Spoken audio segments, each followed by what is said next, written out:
Good morning children. अब concluding lecture होगा ये हमारा फर्स्ट चैप्टर का, physical world. Physics, what is physics, ये मैं पहले लेक्चर में भी बता चुकी हूँ कि branch of science which deal with nature and natural phenomena. Nature और नेचुरल फिनोमिनन फिनोमिनन्स को जो डील करता है वो branch of science that is called as a physics. और फिजिक्स इतनी खूबसूरत सब्जेक्ट, इतना अच्छा है कि हर चीज़ जो हमारे आजू बाजू होती है, जो हमारे पहले लेक्चर में भी मैंने आपको बताया कि फिज़िक्स तो नेचर से प्यार करती, नेचर में होने वाली हर चीज़ जो है वो फिज़िक्स से ही रिलेटेड है। सो फिज़िक्स नहीं होता तो दूसरे सब्जेक्ट्स में भी की भी उतनी प्रोग्रेस नहीं हो सकती थी। तो यूजुअली यू कैन, आप ये मान सकते हो कि अगर साइंस के जितने भी स्ट्रीम्स हैं या जो स्ट्रीम्स हैं उसमें अगर फिज़िक्स को हमेशा, physics is a king of, right with a green pen, that physics is a king of science. इसको किंग ऑफ साइंस इसलिए कहते हैं क्योंकि इसने जो डेवलपमेंट्स की हैं उसी से दूसरी जो ब्रांचेस हैं वो उनमें चेंजेस आए। तो अब देखेंगे, अगर इसकी किंग, अगर हम किंग ऑफ साइंस जो है उस, अगर हम फिज़िक्स को बोलते हैं तो इसकी क्वीन भी होगी। इसकी जो क्वीन है दैट इज़ मैथमेटिक्स, क्योंकि ये जो है जितने भी इसके लॉज प्रिंसिपल्स उसको प्रूव करने में हेल्प आउट करती है, इसीलिए हम मैथमेटिक्स को क्वीन मानते हैं। लेकिन मैथमेटिक्स को भी फिज़िक्स ने ही बहुत सारी चीज़ें दी, ऐसी बात नहीं। इसीलिए अब आप बोलेंगे कि फिर मैथमेटिक्स को ही हो जाना चाहिए था, लेकिन वो भी फिज़िक्स ने ही जो कुछ डेवलपमेंट्स ऐसी की, थियोरीज की, कॉन्सेप्ट्स ऐसे डेवलप किए, वेरियस मैथमेटिकल टूल्स लाए जो कि फिर बाद में इस्तेमाल किए गए फिज़िक्स के ही लॉज को प्रूव करने के लिए। तो अब हम पढ़ने वाले हैं कि physics in relation with other branches of science. सबसे पहले देखते हैं physics in relation with mathematics. Mathematics में क्या है, जितने भी इसने डेवलपमेंट की है फिज़िक्स ने, इसकी जो थियरीज एंड कॉन्सेप्ट है फिज़िक्स की, इसने डेवलप किए वेरियस मैथमेटिकल टूल्स, लाइक ये मैथमेटिकल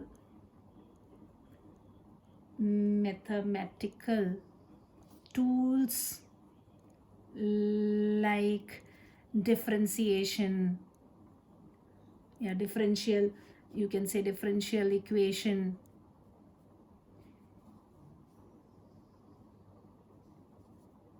equation of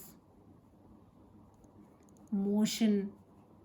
इन चीज़ों ने ये डेवलप, मैथमेटिकल टूल्स इस तरह के डेवलप किए जो कि यूज़फुल रहे बाद में ये मैथमेटिक्स फॉर दी मैथमेटिक्स। तो ये मैथमेटिकल टूल्स जो हैं, like differential equation, equation of motion या इंटीग्रेशन, ये सारी चीज़ें आप मैथमेटिक्स को फिज़िक्स ने ही दी थी तब वहाँ जो डेवलपमेंट्स हुए।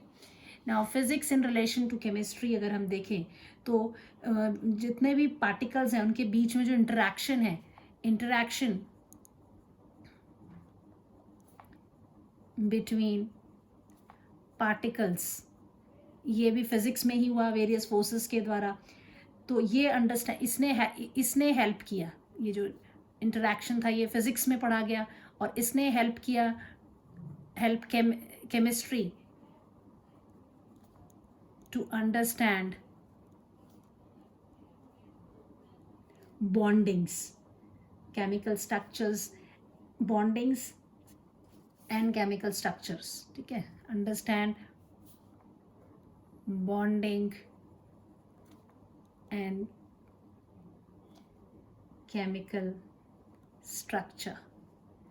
ये फिज़िक्स थी जिसने एक्सरेज का कॉन्सेप्ट दिया। एक्सरे का concept was given by physics, जिसने इसको हेल्प किया कि वेरियस टाइप के सॉलिड या पीरियोडिक टेबल में अरेंज करने के लिए एक्सरे का कॉन्सेप्ट था।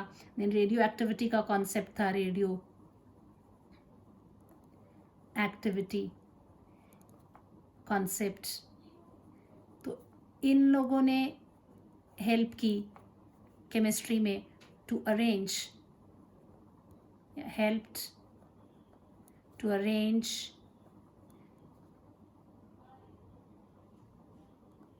elements in periodic table. तो देखो, ऐसे तो फिर केमिस्ट्री ने क्या करना था, उसको पता ही नहीं रखना था क्या कैसे सेटल, इतने सारे एलिमेंट्स है कहाँ क्या करेगा, तो दिया तो किसने, फिजिक्स ने ही दिया। अब बारी आती है बायोलॉजी की। बायोलॉजी में जो है कॉन्सेप्ट ऑफ प्रेशर जो था, इसने हेल्प किया बायो में to measure the, help in measuring the blood pressure.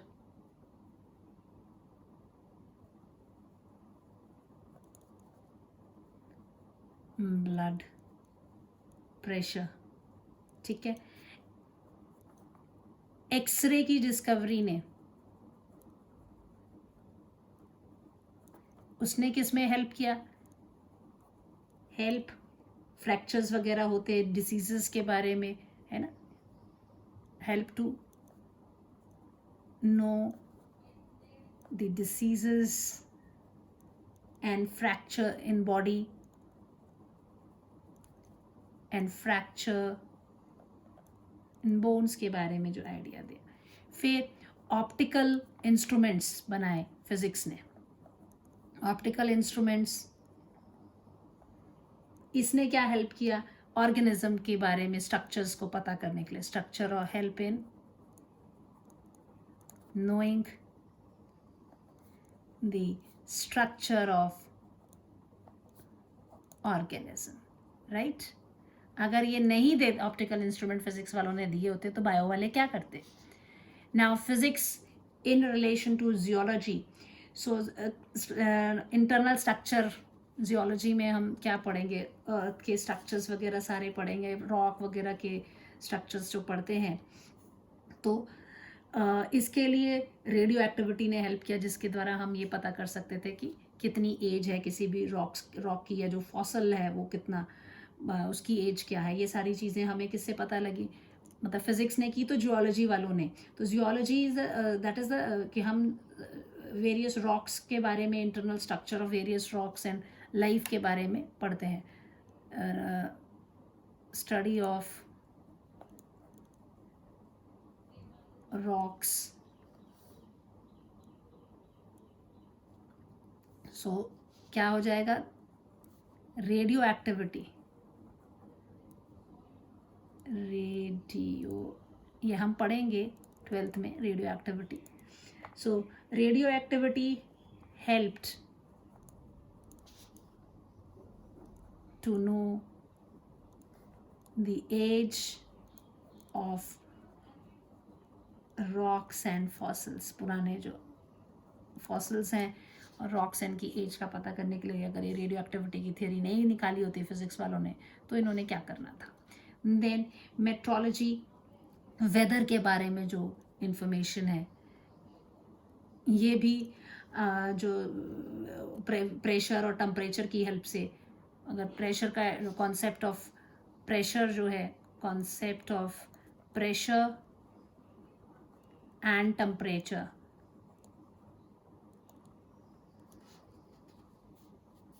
was given by physics, जो कि क्या किया जिसने helped to forecast the weather।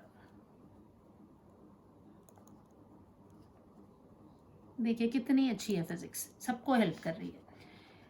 Then seismology, movement of earth crust and type of waves जो प्रोड्यूस होते हैं, earthquake and the type of waves produce होते हैं, study the earthquake and their effect. इसमें भी फिजिक्स ने ही वेरियस मूवमेंट को पॉसिबल किया ये स्टडी करने के लिए। So the movement of earth crust and the type of waves, क्योंकि waves के बारे में भी फिजिक्स ने ही निकाला। waves produced help in study of earthquake and their effects। ठीक है.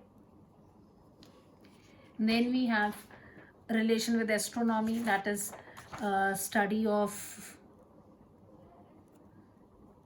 solar system.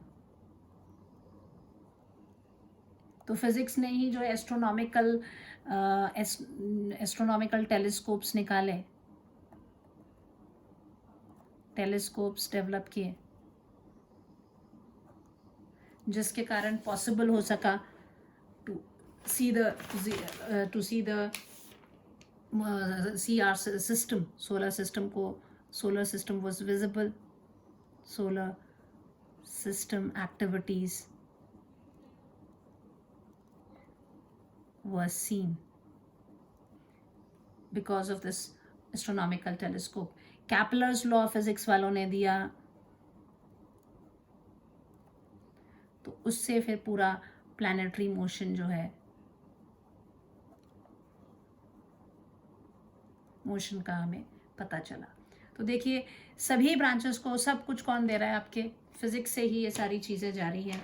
So this is what we have in this first part. Then the next is the fundamental forces हम पढ़ने वाले हैं. ज़्यादा डिटेल में नहीं जाएंगे, इसका बेसिक आइडिया आप बच्चों को पता होना चाहिए कि क्या क्या है. तो इसमें हम इसको डिवाइड कर लेते हैं. ये जो फोर्सेस हैं ये 4 तरह के हैं. एक हो गया ये आपका, मेरा पेन से gravitational force.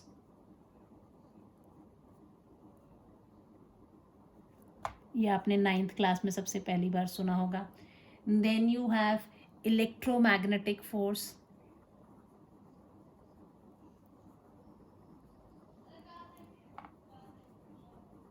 You have strong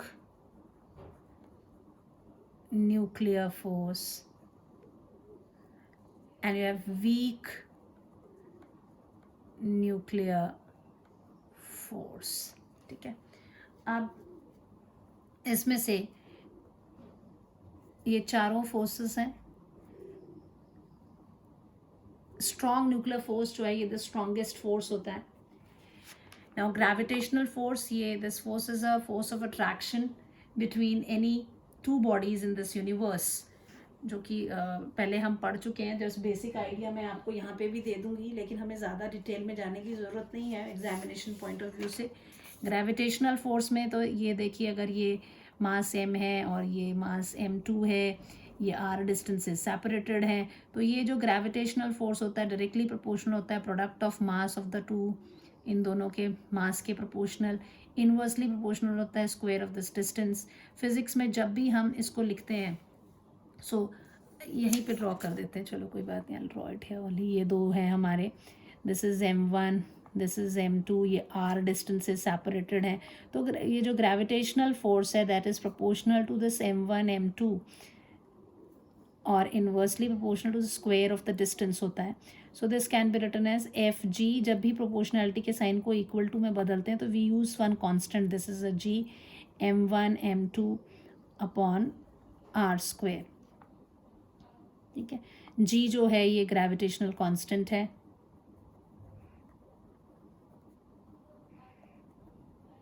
ये यूनिवर्सल कांस्टेंट है, कहीं पे भी चले जाओ इसकी वैल्यू जो है वो सेम रहती है. It does not change. Right. यहाँ पर जो है इलेक्ट्रोमैग्नेटिक फोर्सेस जो हो जाते हैं, तो यहाँ पे चार्जेस की बात आ जाती है. This is charge Q1, this is charge Q2, 2 charges हैं. तो यहाँ पर जो इलेक्ट्रोमैग्नेटिक फोर्स है that is proportional to the product of the charges, inversely proportional to the square of the distance. तो इसमें भी जब इक्वल टू का साइन आएगा तो इधर पे k, छोटा k इस्तेमाल किया जाता है, Q1 Q2 upon r square, which value k is a electrostatic constant. Electrostatic constant ये हम 12th में पढ़ेंगे, ये हम अभी 11th में ही पढ़ेंगे. Which is equal to 1/4 pi epsilon 0. इसकी वैल्यू भी आपको याद रहनी चाहिए, 9 × 10⁻⁹. यूनिट में नहीं लिख रही हूँ, बाद में एक्सप्लेन करूँगी तब लिखेंगे. अभी इतना समझने के लिए आप ये ले लीजिए. जो स्ट्रॉन्ग न्यूक्लियर फोर्स है, दिस इज़, देखो this is a attractive force. ये कैसा फोर्स है आपका? अट्रैक्टिव है ये. This is attractive.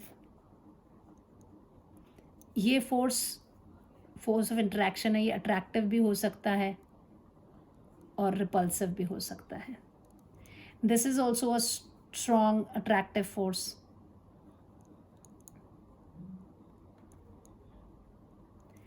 इट्स ये न्यूक्लियॉन्स के बीच में है। जैसे ये वाले में तो अगर ये जैसे एक पॉजिटिव है एक नेगेटिव है, तो ये इसमें अट्रैक्शन होगा। अगर एक पॉजिटिव है दूसरा भी पॉजिटिव है तो रिपल्शन होगा। ठीक है, I can write this. First तो इसी एक्सप्लेनेटरी पार्ट लेते हैं। सेकेंड में ये अट्रैक्टिव ही होता है हमेशा, अट्रैक्टिव ऑलवेज। ये भी अट्रैक्टिव फोर्स है। This is a force between nucleons कहाँ होता है? न्यूक्लियस के अंदर। Nucleons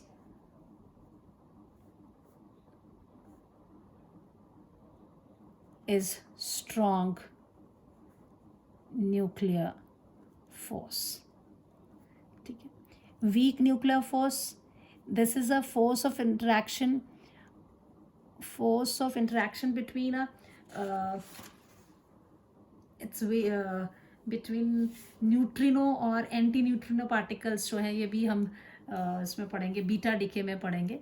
so this is your elementary particles, force between elementary particle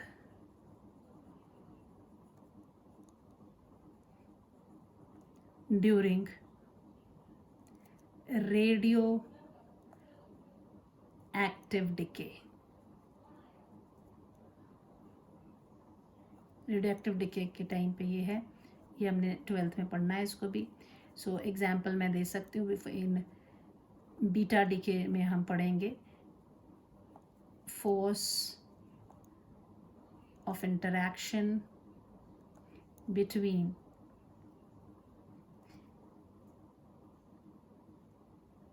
electron and neutron. I can say neutron anti neutron. ये nucleus के अंदर ही है। दिस इज अ न्यूक्लियस, ये आपका न्यूक्लियस है। इसके अंदर प्रोटॉन भी हैं, न्यूट्रॉन भी हैं। तो ये इनको यहाँ बांध के रखने के लिए, तो ये क्या है, it is independent of charge. ये अट्रैक्टिव ही होगा, ऑलवेज अट्रैक्टिव है, इंडिपेंडेंट ऑफ चार्ज है।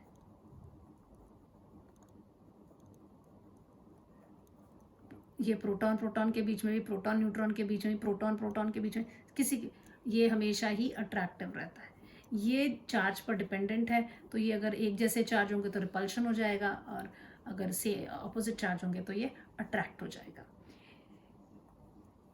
Then this is very long range. जो आपका ग्रेविटेशनल फोर्स है, it's a long range force.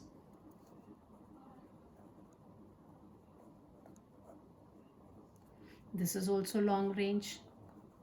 धीरे धीरे चाहे उसकी वैल्यू जो है वो कम हो जाती है, लॉन्ग रेंज फोर्स है। जस्ट लाइक ये दोनों लॉन्ग रेंज फोर्सेस हैं। ये आपका जो है दिस इज शॉर्ट रेंज।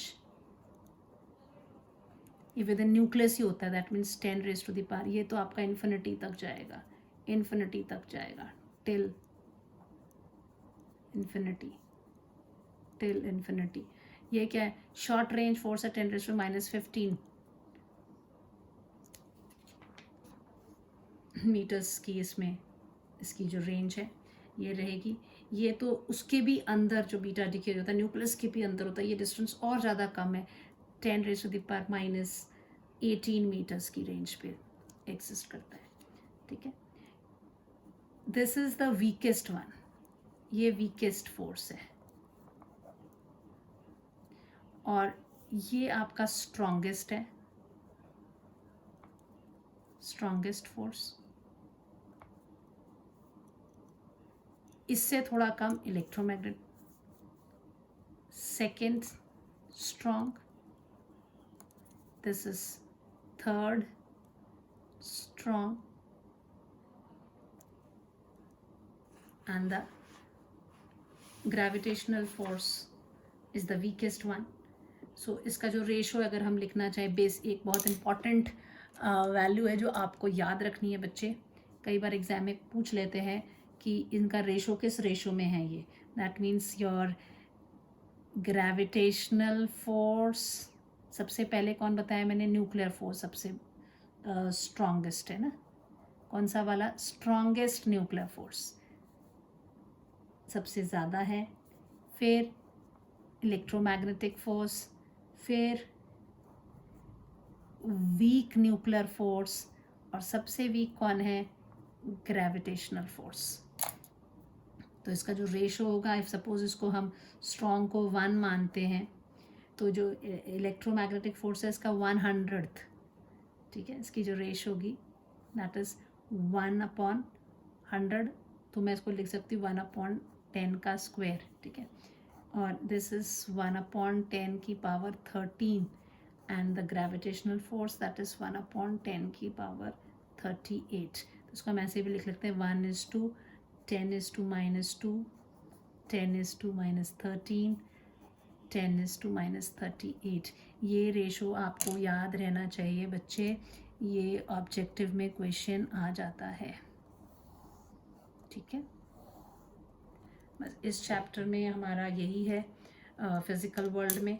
इसके अलावा अब हम नेक्स्ट लेक्चर में दूसरा करेंगे. जस्ट एक बार मैं आपको रिवाइज आउट करा देती हूँ कि हमने क्या किया था अभी तक. फिज़िक्स के बारे में पढ़ा था, उसकी क्या क्या चीज़ें हैं, यूनिफिकेशन, रिडक्शनिज्म में ब्रेक करके कैसे पढ़ते हैं, उसके सारे स्कोप्स हमने माइक्रोस्कोपिक, मैक्रोस्कोपिक फिज़िक्स जो है उसके बारे में डिस्कस किया. फिर टेक्नोलॉजी, वेरी इंपॉर्टेंट क्वेश्चन. ये क्वेश्चन बहुत बार यही क्वेश्चन उठा के दे देते हैं कि टेक्नोलॉजी क्या है, तो उसमें आपको ये नाम याद होने चाहिए और ये कहाँ कहाँ पे यूज़ होती है. फिर मैथमेटिकल टूल मैंने बीच में ऐसे डाला है क्योंकि ये चीज़ों का हमारे इसमें यूज़ होता है फिज़िक्स में. तो जो जो इम्पॉर्टेंट क्वेश्चन चीज़ें थी जो कि हमारे डेरिवेशंस में यूज़ होंगी, मैंने सिर्फ वही इस्तेमाल की हैं. दिस वॉज देन दिस, ये कन्वर्जन्स आपको याद रहने चाहिए. ऑल सिल्वर टी कप्स जो मैंने आपको शॉर्टकट बताया है, ये कैसे आपने कैलकुलेट करना है, ये बहुत इंपॉर्टेंट है. देन एंगल्स एंड डिग्री के बीच में relation we have done. After that we have done the differentiation, we have done the integration हमने किया, डिफरेंशिएशन किया. दोनों के सिंपल इक्वेशंस लिख के आपने डिफरेंशिएशन के करने हैं क्वेश्चंस. और उसके बाद हमने जो पढ़ा वो that was the relation of the physics with the different subjects and finally the fundamental forces in nature. इसमें ज़्यादा डिटेल में जाने की ज़रूरत नहीं है, इतना आइडिया आप बच्चों को होना चाहिए as per examination point of